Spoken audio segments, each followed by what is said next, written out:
Hello, everyone. Welcome to week 8. This week we're talking about East Asian art. Let's begin. Okay, so East Asia refers to China, Japan, and Korea, and sometimes this term includes Southeast Asia, which is the Indo-Chinese Peninsula and its neighboring islands and Mongolia. So by Indo-Chinese Peninsula, we're talking about Thailand, Vietnam, Myanmar, Laos, those countries, and its neighboring islands would be Malaysia, Indonesia, the Philippines, and of course that includes Singapore as well. Okay, so that's basically just a very geographical definition of it.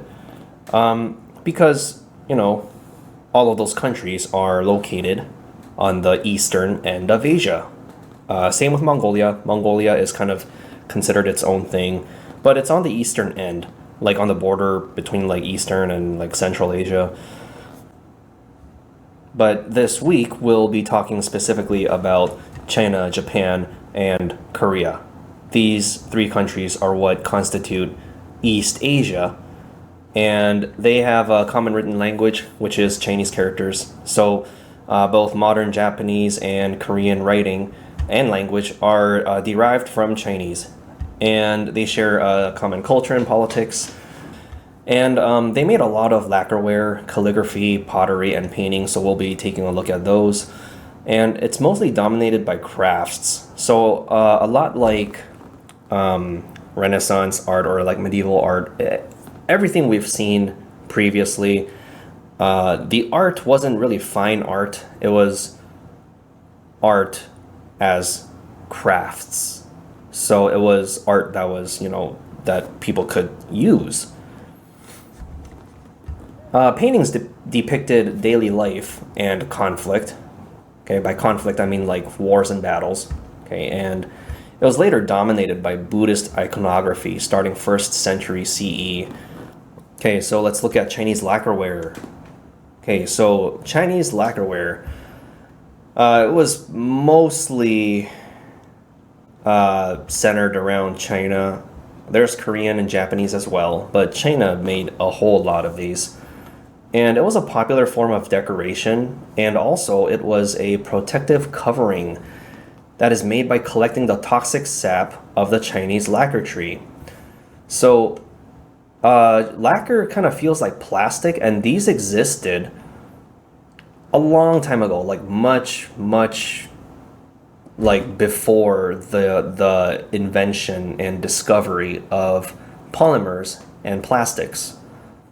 And what this is it's lacquer, and this is basically sap that's been refined, that's been boiled down to a solid form. Sap from the Chinese lacquer tree. So you collect a whole bunch of sap, and then you boil it. Okay, sap is like water. Okay, and if you boil it, all that water evaporates, and you're left with this like resin. Okay, so that's exactly what resin is, like tree resin. It's released by the tree, and it's not a polymer. It's from nature. So it's kind of like syrup. Syrup, like maple syrup, is maple tree sap. And when you collect maple syrup, the maple tree sap, it's like water. It has the viscosity of like water. And then you boil it until all that water evaporates, and you're left with the sugar.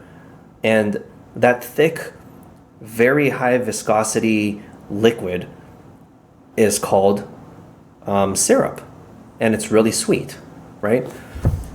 But if you collect sap from the lacquer tree and you boil it down, you get lacquer. So you get this kind of plastic. Okay, and you can carve it. This is like one solid piece of lacquer, and it's like hand carved. It's hollowed out inside, and then they carve the outside. It's a relief. Basically, it's like woodworking or like carving into stone, right? Except this time it's lacquer, which feels like plastic.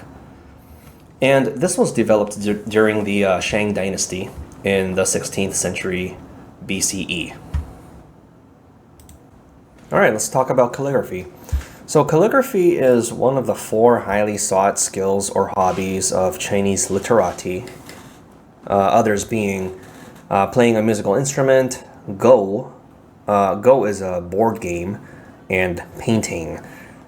So literati were basically highly educated men, kind of like, it's like the term Renaissance man. It refers to people who have been highly educated, not necessarily scholars. They don't like study a specific subject or do research in it, but they're just versed in a lot of things. They're multi-talented people, and calligraphy was one of the things that Chinese literati were good at. Okay, pottery. We have blue and white porcelain. Okay, so these are blue and white porcelain. And then we have pottery with green glaze. Okay, this is called celadon, otherwise known as greenware. And this has a color similar to jade. So as you may know, jade is a symbol of wealth in Chinese culture, and it's rather expensive, right? So celadon was highly sought after because it was in a jade color, and jade was symbolic of wealth. Okay, painting. Okay, so we have pictures of landscapes, everyday life of people, war, and animals, and they're painted on panels or scrolls. Okay, so for example, this is it's a vertical piece, and most likely this piece was painted on a long scroll. Okay, and these scrolls would be rolled up. They would be rolled up, and one side would have string on it. So you can hang it, or you can open the scroll. You can unroll it whenever you want to see it, or whenever you want to present to people. This is a wood print, a woodblock print by Hokusai. Okay, you may have seen this before. It's a very popular print. It's a very famous print from the ukiyo-e period. Okay, and here's another Japanese print. Japanese art is very has a lot of black outlines. It's basically like anime. So Japanese animation is actually highly influenced by traditional Japanese art. Traditional Japanese art has a lot of these black lines, black outlines, these contour lines, and anime takes this cue and applies it into its own style. That's why anime has very visible, thick, black outlines around everything. Okay, so whenever you see paintings with these black outlines, you can safely assume that it's Japanese. Okay, so which is which? So both of these are Chinese. They're Chinese because, well, in this one you can see their clothes. These are Chinese. It's a Chinese robe and a hat. Okay, and this is Chinese because you can tell by the style of the temple. The temples are very like there's a lot of ornaments, right? A lot of horns, a lot of things sticking out from the roofs. So this is Chinese. Okay, so which is which? What is what?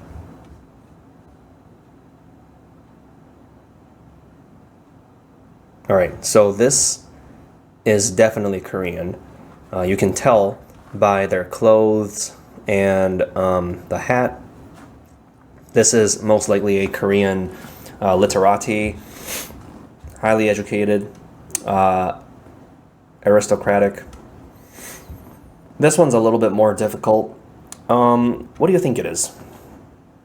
So on the final exam, there won't be any trick questions. So if you see pieces of work with thick outline and you don't know where it's from, but you write Japanese because of the thick outline, I'll accept that as an answer because you used that clue to guess what it is. all the questions and all the slides that are going to be present in the final exam, you can use those clues to guess what it is. Okay, so there won't be any like ambiguous pieces or any like trick questions in it. Okay, so for this one, I'll accept Japanese. The written text is Chinese. As we said, both Korean and Japanese derive from Chinese. So even if this is Korean, there's Chinese here because the Korean language doesn't exist yet. That may be the case with this one too, if this is truly Japanese.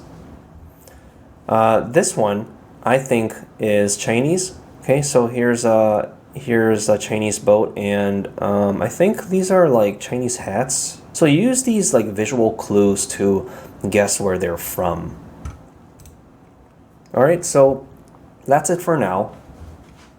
I'll see you next week.